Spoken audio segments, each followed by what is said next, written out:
de la robopatología a la iluminación. Nahani dijo: si dices que casi puedes entender, estás diciendo una tontería. Un teólogo, a quien le gustó esa frase, preguntó: ¿puedes ofrecernos una analogía de eso en la vida cotidiana? Seguro, contestó Nahani. ¿Es como decir que algo es casi un círculo? ¿El hombre todavía no es hombre? Puede llegar a serlo, pero no lo es. El potencial está ahí, pero el potencial tiene que ser realizado. Todavía no es una realidad. Al nacer, solo hemos nacido a una oportunidad de crecer. El nacimiento en sí no es la vida. Y quien crea que por haber nacido ya es un hombre, se está engañando a sí mismo. Ese es el pecado original. Ese es el único pecado que existe, pensar que ya eres aquello que puedes llegar a ser. La vida tiene que ser descubierta, creada, realizada. Si no la realizas, sigues siendo, más o menos, una máquina. Ese es uno de los principios básicos del sufismo: el hombre tal como existe es una máquina. La máquina se ha engañado a sí misma creyendo que es consciente. La conciencia es una promesa, pero uno tiene que explorarla. También es una tarea. La conciencia es una posibilidad, pero también se puede fallar. No la des por segura. Todavía no es un hecho. Tú eres la semilla de la conciencia, pero tienes que desarrollarte. Una semilla puede quedarse en semilla y no llegar nunca a ser un árbol, puede que nunca sea capaz de florecer, puede que nunca esparza su fragancia por el mundo, puede que nunca sea capaz de ofrecerse a sí misma a lo divino. También existe esa posibilidad. Y recuerda, muchos fracasan, solo llegan unos cuantos. Eso produce cierta ansiedad, que el hombre es una promesa, que el hombre es una aventura, que el hombre todavía no es. En el tipo de persona erróneo produce ansiedad, pero en el tipo de persona correcto produce regocijo. ¿Cómo distingo yo el tipo de persona erróneo del tipo de persona correcto? Los cobardes son el tipo de persona erróneo. En los cobardes produce ansiedad. Solo con pensar en lanzarse a una aventura, a un peregrinaje a lo desconocido, el cobarde se encoge, deja de respirar, su corazón deja de latir, se vuelve sordo como una piedra a esta llamada, a este reto. Este reto se convierte en su enemigo. Ante él se pone a la defensiva. Y el tipo de persona correcta para mí es el valiente. Para él esto no supone ninguna ansiedad, al contrario, supone emoción, un reto, una aventura. Dios lo ha llamado. Así que empieza a moverse, empieza a buscar e indagar. Si buscas, hay una posibilidad de encontrar, pero si no buscas, no hay ninguna posibilidad. Si empiezas a moverte, un día u otro alcanzarás el océano, como lo hacen todos los ríos. Pero si el movimiento, el dinamismo, la vida, el cambio, te da miedo, mucho miedo, te convertirás en una pequeña charca. Irás muriendo poco a poco. Te irás volviendo más y más sucio, embotado, estancado. Entonces toda tu vida estará enferma. Entonces tu vida entera será una patología. Y muchos, la mayoría, viven en una especie de patología. Un pensador moderno, Lewis Jablonski, acuñó la palabra perfecta para esta patología. Él lo llama robopatología. Y al hombre que padece esa patología lo llama robópata. Robot significa máquina, autómata, el que vive una clase de vida mecánica, una clase de vida repetitiva, el que no tiene aventuras, el que lo único que hace es arrastrarse. el que satisface las demandas del día a día pero nunca satisface la demanda eterna, el reto eterno. Irá a la oficina, a la factoría, volverá a casa, cuidará de su mujer y sus hijos, y hará mil y una cosas y muy eficientemente, pero nunca estará vivo, en él no encontrarás vitalidad. Vivirá como si ya estuviera muerto. Robópata es una palabra preciosa. Los sufíes siempre han hablado de esta patología. Le han dado muchos nombres. Por ejemplo, ellos dicen que el hombre es una máquina. Gurdjieff introduce esta idea sufí en la conciencia occidental. Los sufíes dicen que el hombre está dormido. Los sufíes dicen que el hombre está muerto. Los sufíes dicen que el hombre todavía no es hombre. Los sufíes dicen que el hombre solo cree que lo es, pero esa creencia es una especie de sueño. Puede que recuerdes que algunas veces sueñas que estás despierto. Sí, es algo que ocurre en los sueños. Puedes soñarte a ti mismo despierto, puedes creer que estás despierto, y cuando sueñas que estás despierto, sientes como si estuvieras despierto. Solo cuando realmente te despiertas por la mañana puedes comparar. Entonces te ríes porque es algo ridículo. Los sueños te engañan. Los sufíes dicen que la gente no está despierta, solo cree estar despierta. Y la propia creencia es una dificultad para su despertar. Si crees que ya estás despierto, ¿qué necesidad hay de hacer algo al respecto? No tendría sentido. Si un hombre siente que está sano, ¿qué sentido tendría tomar una medicina o seguir cualquier otro tratamiento? ¿Qué sentido tendría pasar por una dolorosísima operación? Él cree que está sano.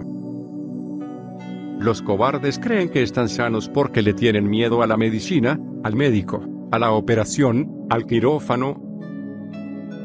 Le tienen miedo a todo, sencillamente viven en el miedo, viven temblando por dentro.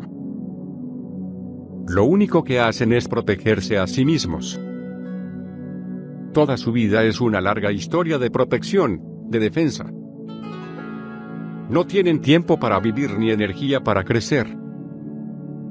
Esta robopatología tiene que ser entendida.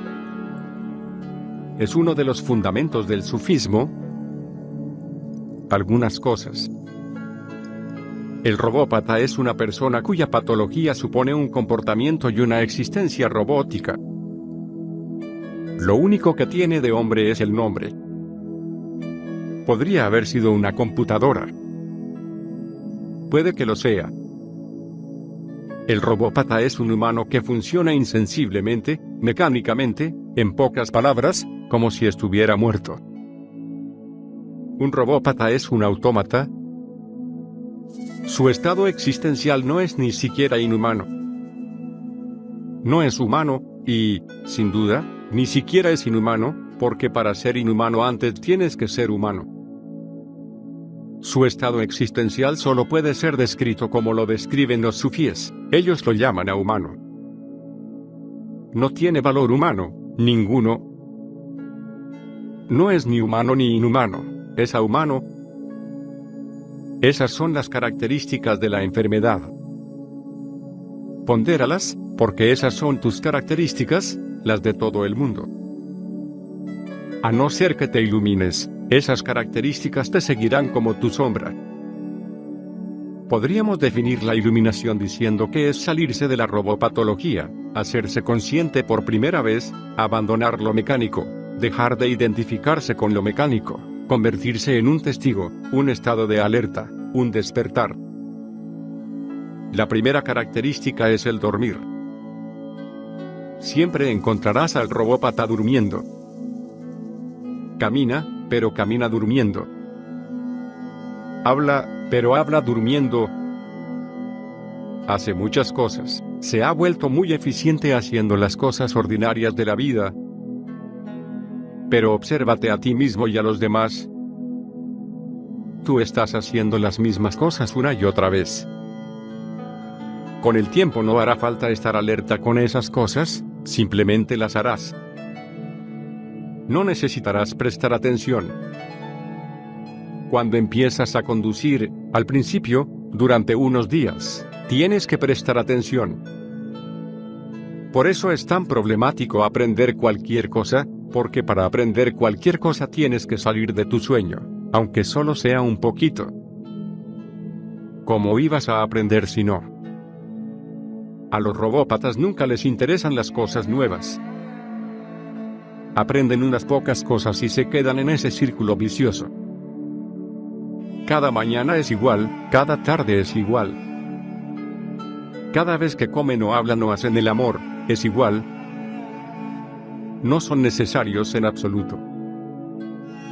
No hacen nada a través de la conciencia, solo hacen gestos vacíos. Por eso hay tanto aburrimiento en la vida. ¿Cómo vas a mantener la emoción repitiendo las mismas cosas constantemente? Esa es la primera característica, el dormir. La segunda característica es el soñar, que es parte del dormir. Un robópata sueña constantemente, y no solo por la noche, también lo hace durante el día. Sueña despierto. Incluso mientras está haciendo algo, en el fondo está durmiendo. Puedes verlo en cualquier momento. Si cierras los ojos y miras dentro, lo que verás será un sueño desplegándose. Siempre está ahí. Es como las estrellas, no desaparecen durante el día, tan solo se vuelven invisibles porque la luz del sol es demasiado brillante. Pero las estrellas están ahí, el cielo está tan lleno como por la noche, exactamente igual que por la noche. Cuando se vaya el sol, volverás a ver aparecer todas esas estrellas de nuevo. No se habían ido a ninguna parte, estaban ahí, esperando que el sol se fuera. Los sueños se empiezan a ver por la noche. Esos sueños no desaparecen por el día. Se esconden en lo más profundo del subconsciente porque por el día tú estás ocupado con las 1001 cosas de la vida cotidiana. Puedes verlos en cualquier momento. Cierras los ojos, esperas un momentito y aparece el sueño. El sueño está siempre ahí. Tus ojos están llenos de sopor y tu mente está llena de sueños. Y la tercera característica es el ritualismo. El robópata se queda en los rituales, nunca hace nada verdaderamente de corazón. Él saluda porque tiene que hacerlo o porque siempre lo ha hecho. En su saludo no habrá ni pizca de corazón. Besará a su mujer, pero solo estará repitiendo un gesto vacío. En su beso no hay beso. Abrazará a alguien, pero solo la piel y los huesos se tocarán, se mantendrá tan lejano como siempre. No estará ahí de una cosa puedes estar seguro, él no estará ahí. El ritual, por su propia naturaleza, carece de creatividad. La persona ritualista nunca es espontánea. Si quieres ser espontáneo, tendrás que estar alerta. La espontaneidad necesita un ingrediente imprescindible, y es la alerta. Si no estás alerta, no puedes ser espontáneo. ¿Y cómo vas a ser creativo? Siendo repetitivo, ¿cómo vas a ser creativo? Incluso los grandes creadores solo son creativos en raras ocasiones. Incluso los grandes pintores repiten el mismo cuadro una y otra vez, e incluso los grandes poetas repiten el mismo poema una y otra vez. En raras ocasiones algunas personas crean algo, y esos momentos de creatividad son momentos de dicha espiritual. Por eso la creatividad conlleva tanta dicha. Una persona creativa es una persona feliz, una persona no creativa es una persona desdichada. Mucha gente viene a mí y me pregunta cómo ser feliz, ¿dónde encontrar la felicidad? No podrán encontrarla a no ser que se vuelvan creativos. La felicidad no les puede ocurrir, solo le ocurre a almas creativas. Crea algo. Hazte más espontáneo. Abandona las repeticiones. Que cada mañana sea una mañana nueva y que cada experiencia sea una experiencia nueva. No pienses que todo es viejo. Los robópatas piensan que no hay nada nuevo bajo el sol. ¿Por qué preocuparse si todo es igual? En vez de vivir la vida, el robópata crea un ritual. Por ejemplo, si reza ritualmente. Aprende cierta oración, y la repite una y otra vez. Va a la iglesia y aprende un ritual.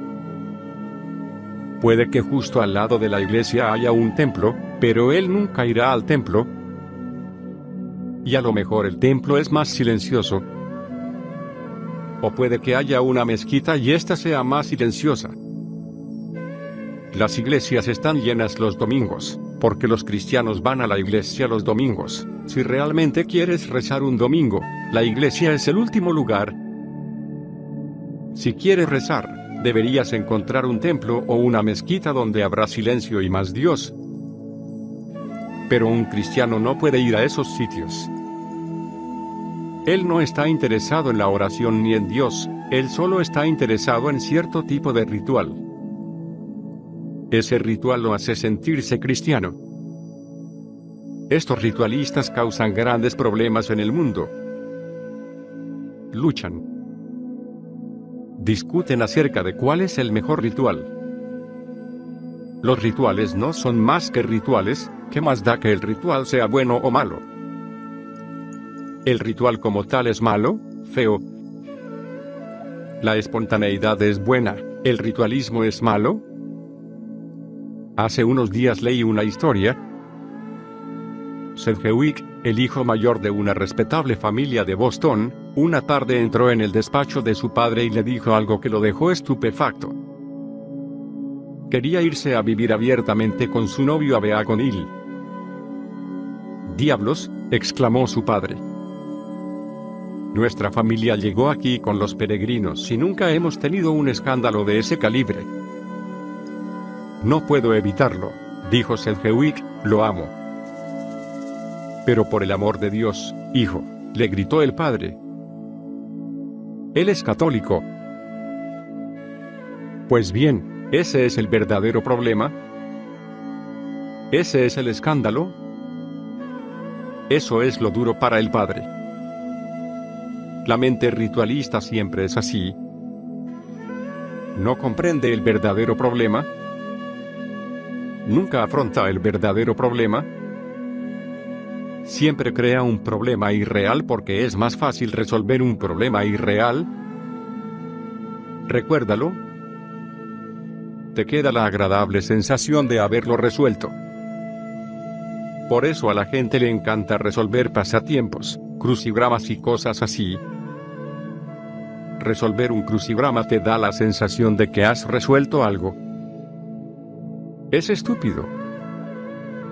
Resolviendo un crucigrama no se resuelve nada. Tu vida continúa tan sin resolver, tan complicada y confusa como siempre, pero resolver el crucigrama te da la sensación de que al menos has sido capaz de resolver algo. Aparte de eso, no sirve para nada. La vida es un gran pasatiempos. Si quieres resolverlo, resuélvelo. ¿Por qué crear pequeñas, diminutas, nimias, dificultades y pasatiempos para luego resolverlos? Te producen una buena sensación.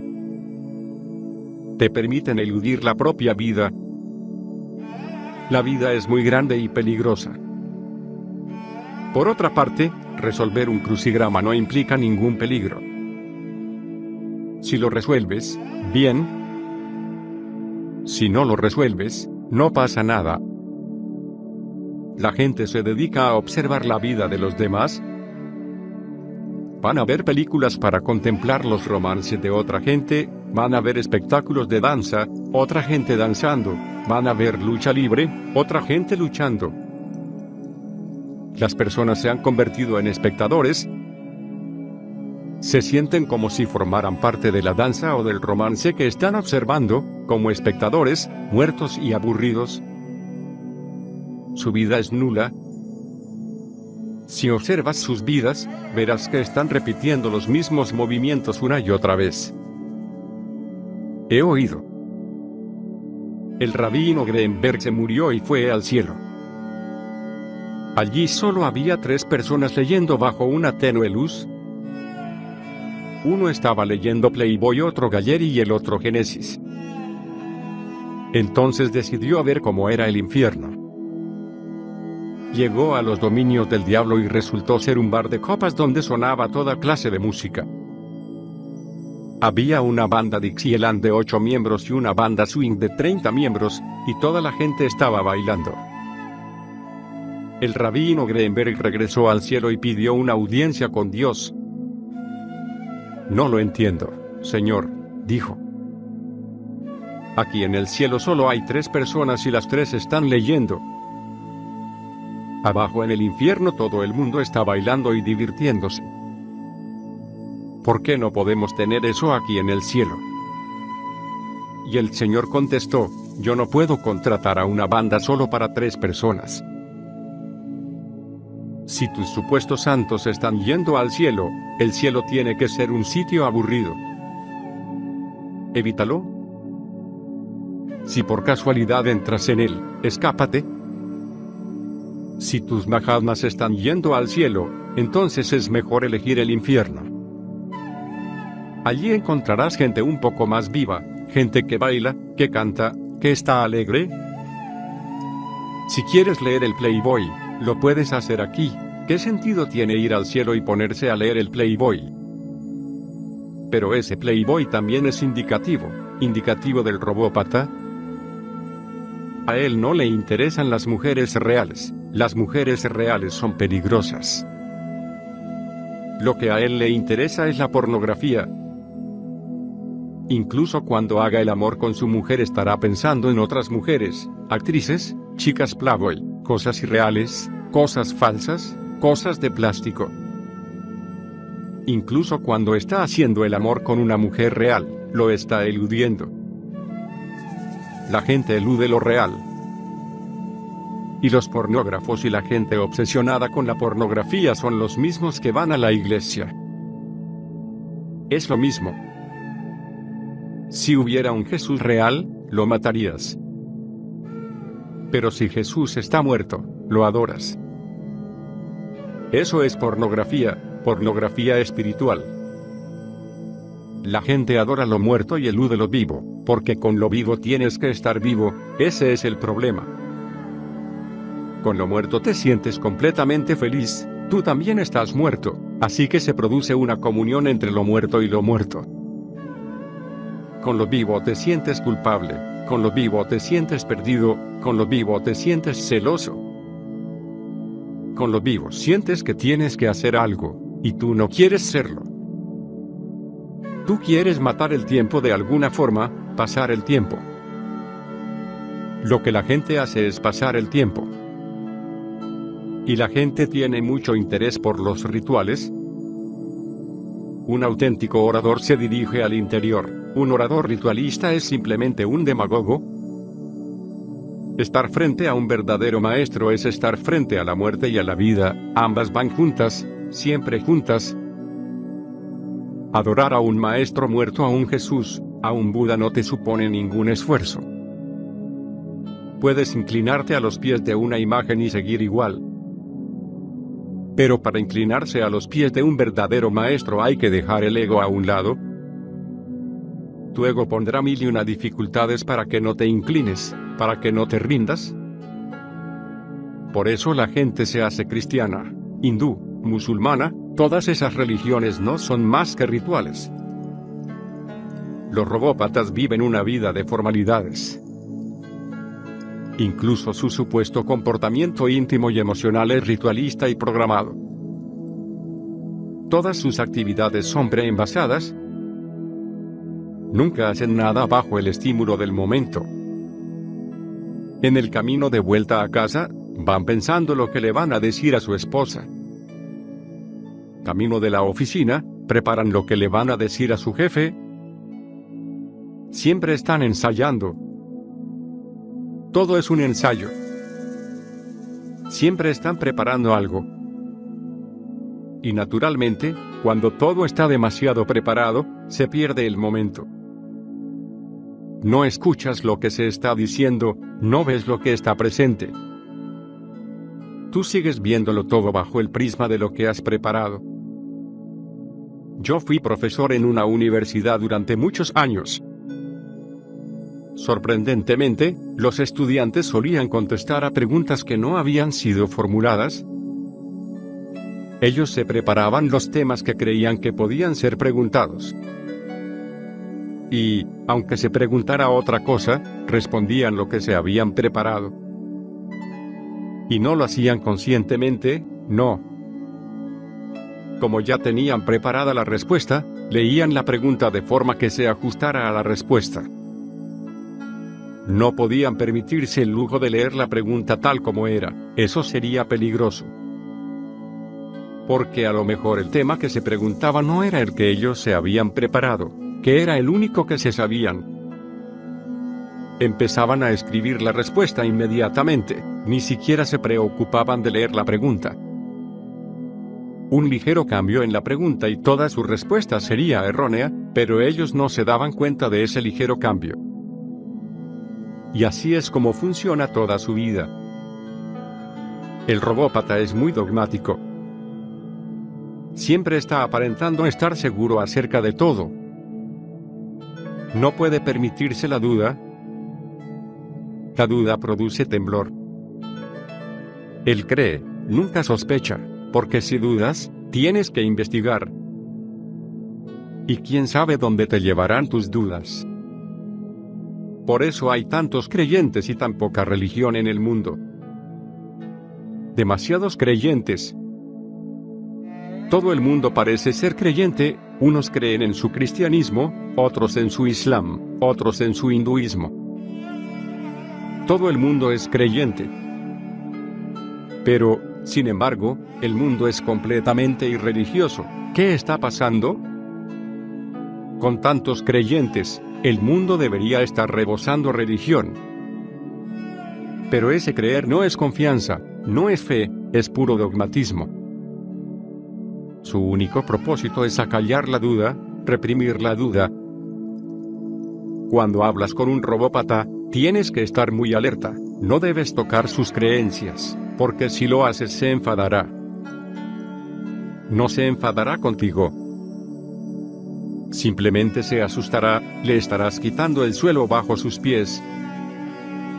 Él siempre ha creído que sabía y ahora vienes tú a perturbarlo. A la gente no le gusta ser perturbada.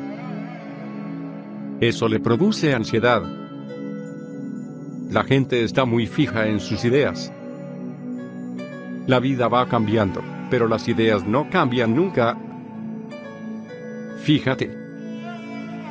Tú todavía llevas la carga de las ideas que te fueron dadas en la infancia, y esa vida ya no existe. La vida se ha movido, el Ganges ha fluido, ha pasado mucho agua, y tú todavía sigues creyendo en tus creencias de la infancia, conceptos juveniles, infantiles. Sigues cargando con ellos. Por eso la gente no crece. Un robópata es alguien orientado al pasado o al futuro. Nunca está en el presente. El pasado está bien porque ya no se puede hacer nada con él. El pasado está acabado y completo. Así que el robópata se siente muy cómodo con el pasado. El pasado está muerto, las cosas ya han ocurrido, ahora ya no se puede cambiar, no se pueden alterar.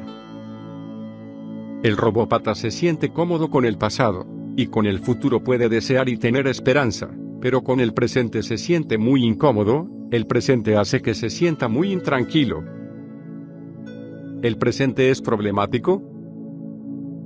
El pasado ya pasó, no hay por qué preocuparse por él, ya está establecido.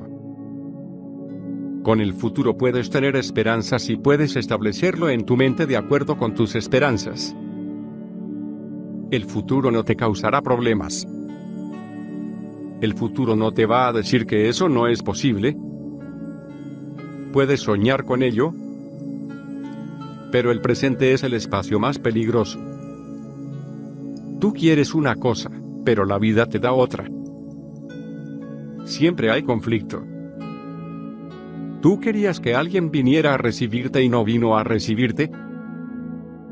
Si se hubiera tratado de un deseo en el futuro, no hubiera habido problema. El futuro no puede venir y decirte que no. El pasado está establecido, sabes que está establecido. Ya ha ocurrido. Ya no es relevante. Es fácil clasificar el pasado, y el futuro se puede proyectar fácilmente. El problema surge únicamente con el presente. El presente no te hace caso. Tiene su propio ser. Por eso el robópata elude el presente. Y la mejor manera de eludir el presente es orientándose al pasado o al futuro. Hay dos tipos de robópatas, el tipo más antiguo permanece con el pasado y el tipo más moderno permanece con el futuro. El católico se queda con el pasado y el comunista se queda con el futuro. Los llamados religiosos ortodoxos piensan que la Edad Dorada ocurrió en el pasado, en algún punto lejano, en la prehistoria, y los comunistas y los fascistas piensan que el futuro traerá la utopía, que esas cimas doradas están en algún punto lejano del futuro. Pero no son muy diferentes. Son dos aspectos diferentes de la misma robopatología. Coinciden en lo fundamental, ambos quieren eludir el presente. Nadie quiere tratar con él, nadie está dispuesto a encararlo. Y la vida solo existe cuando encaras el presente. Entonces te vuelves consciente. Cuando empiezas a responder al presente, empiezas una nueva vida. Y la respuesta tiene que estar completamente libre de pasado y de futuro. El robópata vive del pasado. Para él no existe el presente. No hay nada nuevo. La respuesta del robópata nunca es adecuada, no puede serlo. No es una respuesta a la situación presente, ¿cómo va a ser la adecuada? Siempre será inadecuada. Su reacción es tardía. Padece un retraso cultural. Nunca está al día. Recuérdalo bien, aquí hay 1000 personas sentadas. No creas que todas están viviendo el mismo momento, no creas que son contemporáneos. Puede que algunos todavía estéis luchando en las cuevas 10.000 años atrás, retraso cultura. Y puede que algunos estéis soñando con el futuro. O te quedas retrasado o saltas adelante, y ambas cosas son erróneas. La única manera de ser auténtico y vital es estar aquí y ahora. Este es el único tiempo y este es el único espacio. La realidad es aquí ahora. Todo lo demás es mente. La mente vive en la memoria o en la imaginación. El robópata vive en la memoria o en la imaginación, pero nunca en la realidad. El robópata es un conformista. Para el robópata, la conformidad es una virtud, el más elevado de los valores. Lo único que le preocupa es cómo conformarse con la gente, cómo formar parte de la multitud, de la masa. Y cualesquiera que sean los valores de la masa, él los sigue. Él es un seguidor, un imitador. Él nunca afirma su individualidad, nunca se revela. Él es un ortodoxo de pura cepa. Confía en la masa, no en su conciencia. No tiene conciencia alguna. Si tienes conciencia, confías en ella, no sigues a la masa ciegamente. La masa es la conciencia más inferior. Seguir a la masa es como un ciego siguiendo a otro mucho más ciego que él. Un individuo tiene alguna posibilidad de despertar, la masa no tiene ninguna. Algunas veces un individuo se ha despertado un Buda, un Krishna, un Cristo, un Mahoma, un Mansoor, pero nunca se ha oído que una masa se haya iluminado. No ha ocurrido nunca ni ocurrirá. La masa no tiene alma. La masa está absolutamente muerta. Solo los individuos viven, pero los conformistas ponen su individualidad por debajo de la masa. Al conformista solo le preocupa una cosa: cómo convencer a la gente de que está viviendo conforme a sus ideas e ideales de la mayoría, cómo conseguir que la gente tenga una buena opinión de él. Toda su virtud, toda su moralidad, se basa en que los demás tengan una buena opinión de él. El comportamiento nuevo o diferente es visto por el robópata como extraño y estrafalario. Los raros son despedidos, la originalidad es sospechosa. La tradición es la verdad. La obediencia es su religión. Su meta es ser parte de la masa. Quiere ser anónimo en la masa. Él no quiere la responsabilidad de ser un individuo, porque para tener responsabilidad hay que tener conciencia. Es muy fácil deshacerse de la responsabilidad cuando formas parte de la masa. Una muchedumbre de musulmanes quema un templo, o una muchedumbre de hindúes mata musulmanes, o una muchedumbre de católicos asesina. Si te incluyes en la masa, no tienes que asumir ninguna responsabilidad. Siempre puedes decir: yo no soy el responsable. Los hindúes iban a destruir la mezquita y yo los he seguido porque soy hindú. Pero no tengo responsabilidad individual. Yo no decidí hacerlo. Ya estaba ocurriendo. Yo simplemente estaba allí y tomé parte en ello. Y cuando una muchedumbre quema una mezquita o asesina personas, siempre podrás decir: ya lo estaban haciendo. Aunque yo no hubiera participado, hubiera ocurrido, ¿qué más da que estuviera yo o no? Y con esa excusa evitas sentir el aguijonazo en tu conciencia. Piensa. ¿Podrías hacer lo mismo individualmente, tú solo, por ti mismo? Pero pensarás 1000 veces antes de decidir llevar a cabo un acto tan estúpido como quemar una mezquita o matar a una persona. Pero ya se sabe que las masas son capaces de hacer cualquier cosa. A través de los siglos se ha podido observar que los individuos raramente se encolerizan, siempre son las masas las que se encolerizan. En los individuos, la locura es un fenómeno raro, accidental, pero en las masas la locura es lo más habitual en las masas. Son muchos los crímenes cometidos por las masas, muchos más que los cometidos por individuos. Recuerda, el robópata vive dentro de la masa para no tener que preocuparse por ninguna responsabilidad. De esa forma siempre podrá decir ellos. Podrá deshacerse de su yo en el ellos. Podrá perderse en la masa, volverse anónimo, desaparecer. Nadie podrá atraparlo. Pero tú eres responsable. El robópata vive preocupado por la imagen. Lo único que le preocupa es su imagen, lo que la gente pueda pensar de él, que crean que es bueno, santo y cosas por el estilo. En realidad no tiene ningún interés en transformar su vida. Él seguirá cualquier cosa que la gente crea, aunque sean cosas estúpidas. Se puede ver fácilmente. Si la gente cree que ayunar es bueno, siempre habrá algún estúpido ayunando, porque solo a través del ayuno pueden llegar a ser santos. Si la gente cree que el suicidio es espiritual, siempre habrá alguien que se suicide. En el jainismo el suicidio es permitido. Si alguien quiere suicidarse, no hay ningún problema, y además se convierte en un gran santo. ¿Por qué? Porque según ellos el mundo solo es pecado. El hombre que quiere dejar este mundo pronto y rápidamente es un gran santo.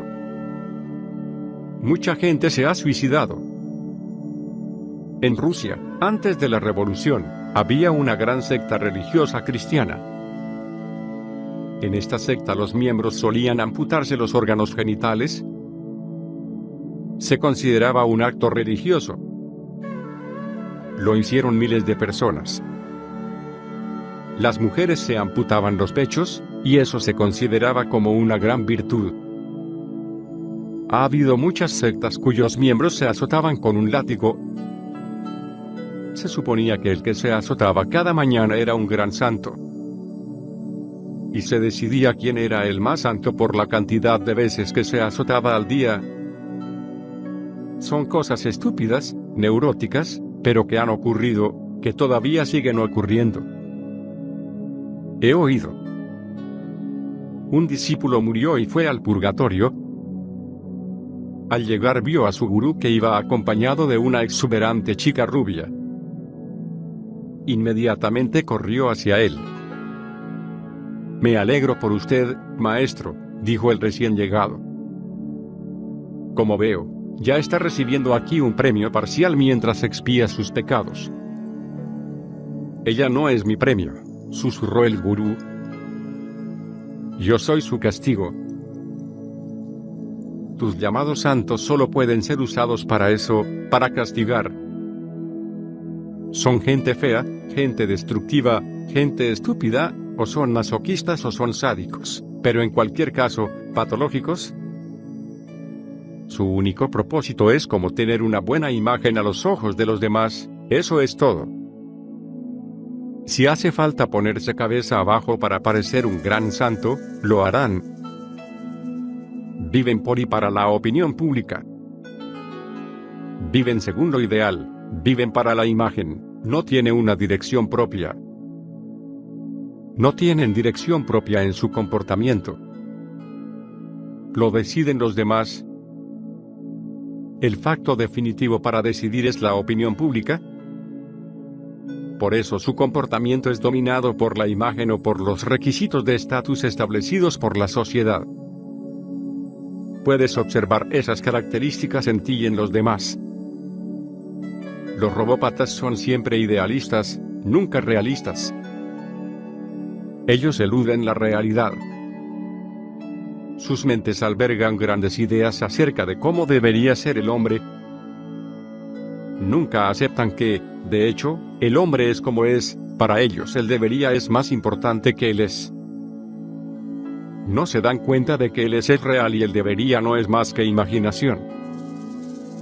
Ellos viven en el debería y albergan en sus mentes ideales imposibles, ideales que no pueden cumplirse, que son inhumanos, pero ellos intentan cumplirlos. Y en ese mismo empeño van volviéndose más y más duros, más y más muertos. Todos los robópatas son perfeccionistas. Nunca están satisfechos. Siempre encontrarán faltas. Intentarán ser lo más intachables posible y siempre encontrarán faltas en los demás. Pues bien, si quieres ser intachable, no puedes ser original. El error viene con lo original. Si quieres hacer algo nuevo, debes aceptar que algunas veces puedes cometer errores. Si quieres ser intachable, tienes que tener una rutina muy pequeña y repetirla tantas veces que se vuelva completamente rígida y así poder hacerla a la perfección. Esa es la razón por la que mucha gente vive en el mínimo, no se pueden acercar al máximo. Con el mínimo pueden mantenerse perfectos, pero el máximo representa un peligro, en el máximo puede darse el error. La gente vive una vida muy limitada. Eligen vivir una vida pequeña, pero la vida tiene que ser multidimensional, es la única manera de que la vida sea rica. El robópata en realidad es pobre. Puede tener tanto dinero como el que más, pero es pobre. Su vida es unidimensional. Siempre vive al mínimo, cerca del mínimo. Hace lo menos posible porque así puede ser más perfecto. Si haces muchas cosas, no puedes ser perfecto, como es natural. El hombre real es rico. Comete muchos errores, por supuesto, nunca comete el mismo error dos veces, pero se embarca en nuevas aventuras, siempre busca lo nuevo. Está dispuesto a perderse. El perfeccionista no está dispuesto a perderse. No puede aprender porque aprender causa problemas. Por eso, como se puede ver, los niños aprenden mucho, los adultos no pueden. Los adultos se vuelven perfeccionistas, se vuelven robópatas. Los niños todavía no han sido entrenados para eso, están dispuestos a aprender. Los niños aprenden deprisa. Los psicólogos han llegado a la conclusión de que un niño aprende más en sus primeros 7 años que en el resto de su vida. A los 7 años habrán aprendido la mitad de todo lo que aprenderán en toda su vida. Si un hombre vive 77 años, aprenderán la mitad en los primeros 7 y la otra mitad en los restantes 70. Esto parece ser puro desperdicio de la vida. Pero ¿por qué el niño está tan dispuesto a aprender? Porque está dispuesto a cometer errores, no le preocupa su imagen. Él puede intentarlo. Aunque fracase, está dispuesto a fracasar. El que no está dispuesto a fracasar nunca lo intentará. El robópata es necesariamente anti-alegría, anti-vida. No solo es anti-alegría, es un asesino de la alegría. Si alguien se está divirtiendo, en sus ojos habrá una mirada de desaprobación. Si alguien está cantando y bailando, lo mirará como si estuviera cometiendo un pecado grave. No puede aceptar la risa. ¿La risa le parece un sacrilegio? Lo que él quiere es que todos estén serios y tengan caras largas. Lo que él quiere es que todo el mundo sea seriamente desdichado. Esta es su idea de un hombre adulto. Eso no es un hombre adulto, en realidad es un estado patológico, enfermizo. El hombre verdadero tiene la capacidad de reírse y la capacidad de llorar. El hombre verdadero tiene la capacidad de ser feliz y la capacidad de ser desdichado. Incluso en su desdicha hay cierta vida. Esos robópatas son desdichados, pero incluso su desdicha es aburrida, mortecina y mecánica. Su desdicha carece hasta de latido. Recuérdalo, y evita cualquier idea que te haga antivida. El padre Sullivan estaba terriblemente ocupado y le confesó al psiquiatra que estaba al borde de un ataque de nervios. Lo que necesita, dijo el doctor, es romper por completo con su vida cotidiana. Póngase un traje y dese una vuelta por un club de alterne. Esa noche, con cierto recelo, el sacerdote siguió el consejo. Se sentó en el rincón más oscuro del club hasta que una camarera vino a su mesa. «Hombre, hola, padre», exclamó ella. ¿Cómo te has dado cuenta de que soy sacerdote?, preguntó el clérigo. «¿No me reconoce, padre?», dijo la chica sonriendo. «Soy la hermana Natalie». «¿Cómo está nuestro psiquiatra?». ¿El mismo psicoanalista los había mandado a ambos? Ella pregunta, ¿cómo está nuestro psiquiatra? Uno de los mayores problemas a los que se enfrentan los terapeutas es cómo ayudar a la gente a ser más amantes de la vida, más afirmativos respecto a la vida, porque cuando afirmas la vida estás relajado, cuando empiezas a disfrutar la vida empiezas a estar vivo. La danza volverá a tus pies y la canción a tu corazón, y de nuevo volverán a ocurrir cosas. La gente viene a mí, esa gente antivida, y me pregunta, ¿qué clase de ayam es este?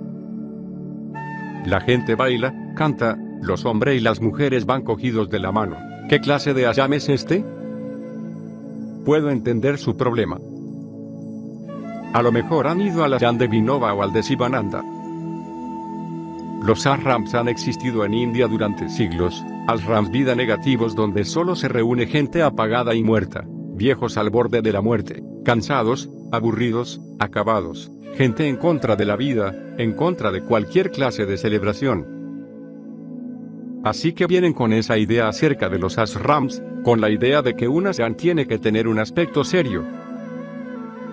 Vienen con una idea preconcebida acerca de los ashrams, la idea de que un ashram tiene que parecer un hospital. Esto no es un hospital, esto no es para gente apagada y mortecina, esto no es un cementerio.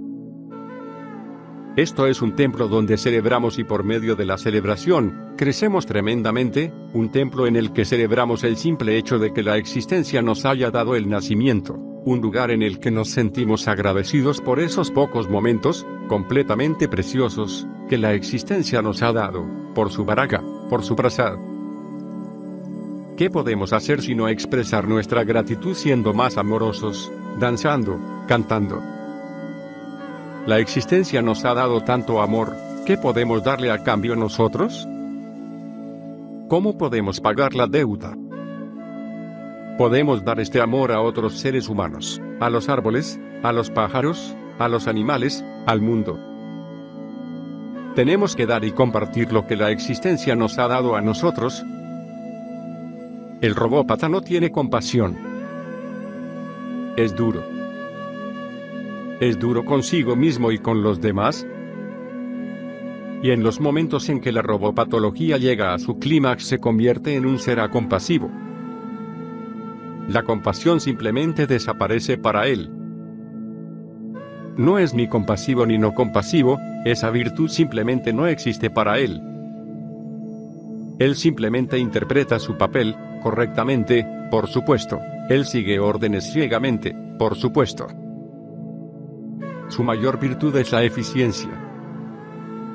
Las actuaciones del robópata generalmente no son ni en contra ni a favor de los demás en términos de valores morales personales o principios. Él actúa esencialmente desde el planteamiento del cuál es el comportamiento más conveniente para mejorar o reforzar su estatus o su imagen en el sistema social. Por eso los que han estado a las órdenes de Adolf Hitler dijeron en el juicio que ellos no eran responsables, que simplemente seguían órdenes. Su deber era obedecer, y ellos hacían su trabajo lo más eficientemente posible. El tipo de trabajo que tenían que hacer no era de su incumbencia. Al hombre que soltó la bomba atómica sobre Hiroshima, la mañana siguiente le preguntaron cómo se había sentido. Él contestó, no había nada que sentir. Solté la bomba, cumplí con mi deber, luego cené y me fui a dormir. Y dormí de maravilla. ¿Qué clase de hombre es este? 100.000 personas habían muerto por su bomba, por su acto, 100.000 personas muertas y pudo dormir toda la noche perfectamente sin ni siquiera una pesadilla que lo molestara. ¿Qué clase de hombre es? ¿Y pudo cenar esa noche? Pero intenta entenderlo. Es un perfecto robópata. Él dice, cumplí con mi deber, como tú cumples con tu deber. Tú vas a la oficina y cumples con tu deber. Tú eres un funcionario y tienes que cursar una orden para crucificar a alguien, una sentencia de muerte, ¿tú no sientes nada? Tú simplemente escribes la orden y la mandas a la persona correspondiente para que la firme, luego regresas a casa, cenas, saludas a tu mujer, hablas con tus hijos, un rato de televisión, y te vas a dormir. A ti no te concierne. La misma respuesta que la de los oficiales alemanes, que cumplieron unas órdenes que resulta difícil de creer que una mente humana, un ser humano, pueda cumplir. Quemar a miles de judíos, pero lo hicieron a la perfección, lo hicieron eficientemente. El robópata no tiene compasión, no tiene sentimientos, no tiene corazón. El robópata vive en constante hostilidad porque reprime la ira, el odio, reprime toda clase de emociones. A fuerza de reprimir toda clase de emociones negativas, llega un momento en que la represión de la ira acumulada es tal que la ira toma el mando. No es que esté iracundo con alguien en particular, simplemente se vuelve iracundo.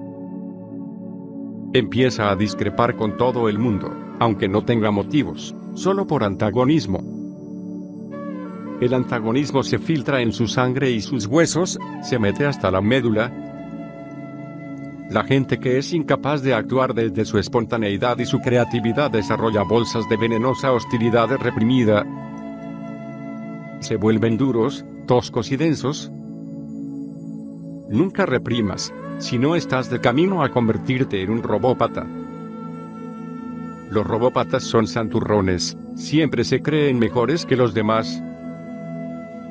Lo único que les preocupa es cómo parecer mejor que los demás, cómo estar por encima. Su ego es muy sutil.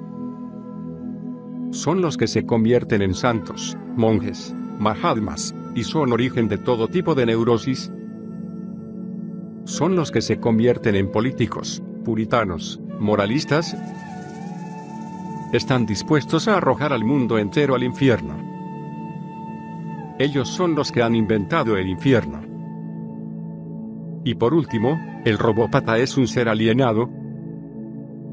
El robópata es alienado por sí mismo, es alienado por los demás, y es alienado por la naturaleza. Es alienado por sí mismo en el sentido de que su ego no es más que una función de demandas rituales. No tiene una autodefinición intrínseca. No sabe quién es, solo sabe lo que los demás dicen de él. Así que él mismo se aliena. Él nunca se ha encontrado consigo mismo. Nunca ha mirado a su propio ser. Siempre se ha visto reflejado en los ojos de otras personas. Siempre ha buscado su imagen en los ojos de otras personas. Nunca ha venido a su hogar. El robópata se aliena a sí mismo. Es alienado por los demás, porque para él los demás no existen como personas, los demás existen como cosas. Su mundo es un mundo de yo-ello, no es un mundo de yo-tú. Él nunca tutea a nadie, nunca se enamora, nunca deja que su ego se funda en el ser de otra persona, nunca se acerca lo bastante como para tocarse con alguien. Se mantiene lejano, distante. Se mantiene por encima de los demás. Y en las pequeñas cosas no fumar, no beber, no comer eso o aquello, en esas pequeñas cosas él adoptará una pose de santo. ¿Acaso el no fumar te convierte en un santo? ¿Así de fácil? ¿Simplemente con no fumar? ¿Acaso el no beber te convierte en un santo? ¿Acaso el hacerte vegetariano te convierte en un santo? Yo no estoy diciendo que no seas vegetariano ni que sigas fumando o bebiendo, lo que estoy diciendo es que esas cosas no te convierten en un santo. Las personas que siguen fumando y bebiendo y comiendo cualquier cosa, sin compasión en sus corazones, no son más que unos estúpidos. Los que no hacen esas cosas son personas inteligentes, pero no santos. Puede que fumar o beber sea malo para tu cuerpo, pero no es pecado. Pero esos robópatas lo convertirán en un pecado, porque de esa forma es mucho más fácil para ellos ser santos. Siempre pueden decir, yo no fumo, yo no bebo, yo no como carne, yo no hago esto y lo otro, e inmediatamente se ponen en un pedestal más alto. Y naturalmente, cuando no estás en armonía contigo mismo y con los demás, ¿cómo vas a estar en armonía con la naturaleza? Los robópatas han estado destruyendo la naturaleza. Son enemigos de la ecología. Y siguen destruyendo la naturaleza. Han borrado casi la mitad de la naturaleza de la faz de la Tierra. Son gente muy destructiva. Son destructivos consigo mismos, con los demás, con la naturaleza. ¿Cómo van a conocer a Dios? ¿Cómo van a sentir a Dios? Ni siquiera han sentido a una rosa, ni el canto de un cuco, ni el sonido del río al pasar, no se han emocionado con la sonrisa de un niño, no han visto unas lágrimas de mujer. No han sentido ni su propia existencia. Esto produce alienación. Son alienados por los demás, porque normalmente se interactúa con los demás como si fueran objetos, no seres humanos. Objetos que desempeñan un papel, de sirvientes, jefes, empleados, empleadores, doctores, pacientes, etc. Cuando un médico visita a un paciente no está interesado en el paciente como persona, solo en su papel de paciente. Y tampoco el paciente está interesado en el médico como persona, solo en su papel de médico. La esposa, el marido, el hijo, el padre, la madre, son todos papeles. A la gente no le importan los demás como personas, no le importa la realidad de la vida de los demás. El hombre ha vivido hasta ahora en esta robopatía, y no puede seguir viviendo en ella. Tú puedes saltar fuera de ella. Ese salto te hace religioso. Ese salto te lleva a la comprensión, te hace sabio, te hace iluminado. Ahora esta pequeña historia. Nagani dijo, si dices que casi puedes entender, estás diciendo una tontería. Un teólogo, a quien le gustó esta frase, preguntó, ¿puede darnos una analogía de eso en la vida cotidiana? Seguro, contestó Nagani. ¿Es como decir que algo es casi un círculo? Hay personas que piensan que pueden comprender, quizá no comprenden exactamente, pero sí aproximadamente. ¿Eso no es posible? La comprensión no es gradual, la comprensión es un flash repentino. La comprensión siempre es total, nunca parcial. No es algo que venga en porciones pequeñas, troceado en cubitos. No, la comprensión no es acumulativa. La comprensión no puede ser dividida en partes. Cuando viene, viene como una totalidad. O eso no es. O estás dormido o estás despierto. O estás iluminado o eres un robópata. De la robopatología a la iluminación hay solo un salto cuántico. Pero el robópata cree que, aunque quizá no esté tan iluminado como Buda, él también está un poquito iluminado. Esa creencia le ayuda a seguir durmiendo. Quizá no sea un gran meditador, pero está haciendo un poquito de meditación. Puede que no haya conocido a Dios, pero ha tenido algunos destellos. ¿Eso no es posible? La frase de Nagani es una enorme importancia. Si dices que casi puedes entender, estás diciendo una tontería. No hay forma de hallarse en un estado de mente de casi comprensión. Nadie puede conocer la verdad aproximadamente. Una verdad aproximada todavía es una mentira. Es como cuando calentamos agua, a 90 grados todavía es agua. Todavía es agua, caliente, pero la misma agua. Pero al llegar a los 100 grados, de repente hay un salto. El agua se evapora. Es un salto cuántico, discontinuo. No es que al principio el agua se haga un poquito vapor y luego un poco más y un poco más, no. Hasta cierto punto todavía es agua. A 99,9 todavía es agua, y luego, en un instante, ya no es agua, se ha convertido en vapor. De hecho, decir en un instante no es correcto, ocurre sin tiempo. Es momento casi intemporal. Y cuando digo intemporal, eso es exactamente lo que quiero decir. No pasa tiempo, es repentino. Eso es lo que quiere decir salto cuántico. ¿O comprendes o no? Me gustaría que quedase claro.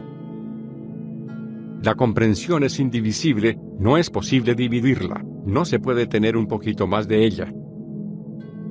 La preparación para la comprensión es gradual, pero el suceso es repentino, como un rayo.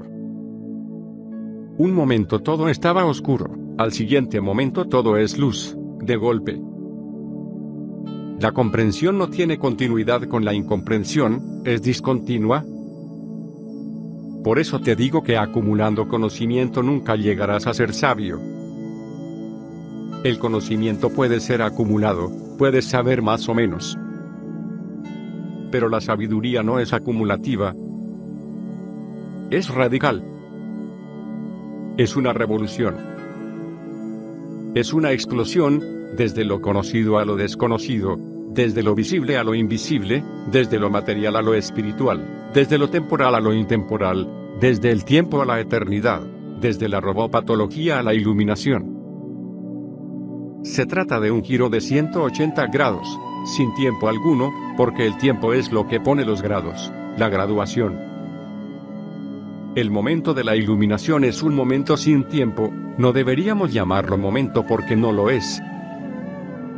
Pero, por limitaciones lingüísticas, tenemos que hacerlo. Los conocimientos son una cosa y la comprensión otra completamente diferentes. La comprensión está tan lejos de los conocimientos como la ignorancia, se parece más a la ignorancia que a los conocimientos. Está tan vacía de conocimientos como la ignorancia. Pero en la ignorancia hay un deseo de conocimientos, en la iluminación ya no hay deseo, esa es la única diferencia. La persona ignorante tarde o temprano adquirirá conocimientos, porque hay un anhelo. Quiere tener conocimientos. Sufre por ignorancia. ¿Le duele no saber? Quiere saber. El hombre iluminado llega a saber que no hay forma de saber, que el misterio es absoluto, que el deseo de saber no tiene sentido, que nada puede ser conocido, que nunca ha sido conocida ni una sola cosa. En ese momento se vuelve inocente. La ignorancia ya no existe, porque la ignorancia solo puede existir cuando se desean conocimientos. Cuando desaparece el deseo por los conocimientos, también desaparece la ignorancia, uno está absolutamente vacío de ambas cosas, de ignorancia y de conocimientos. Uno está en un silencio total. Todo se para, todo desaparece, y por primera vez hay conciencia, una conciencia total. Cuando Nahrani habla de comprensión se refiere a esa conciencia total. Por eso dice que no se puede tener una comprensión aproximada. Un teólogo a quien le gustó esta frase preguntó: ¿los teólogos son personas que siempre desean más conocimiento? Pregunta: ¿puedes darnos una analogía de eso en la vida cotidiana? Seguro, contestó Nahrani. Es como decir que algo es casi un círculo. ¿Un círculo es un círculo o no lo es? ¿No puede haber medio círculo? ¿Medio círculo no es para nada un círculo? Solo es un arco, una curva, no un círculo. Un círculo solo lo es cuando está completo. ¿La integridad es intrínseca a la propia idea del círculo?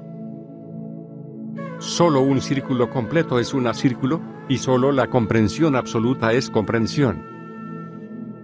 Por esa razón no hay forma de comparar a Buda, Mahoma, Mansoor, Cristo, Lao Tse, Zaratustra, no hay forma. No pueden ser comparados, todos ellos son círculos y todos están completos. No se puede decir que Buda sea más círculo que Zaratustra, o que Zaratustra sea más círculo que Lao Tse. En lo que a la iluminación se refiere, ni puedes usar las palabras más ni menos. La iluminación nunca es más o menos.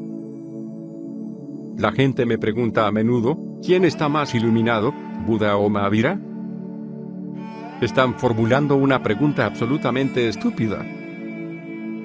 Nadie está más iluminado. Cuando uno está iluminado, el más y el menos han desaparecido. Cuando uno está iluminado, todas las comparaciones han desaparecido.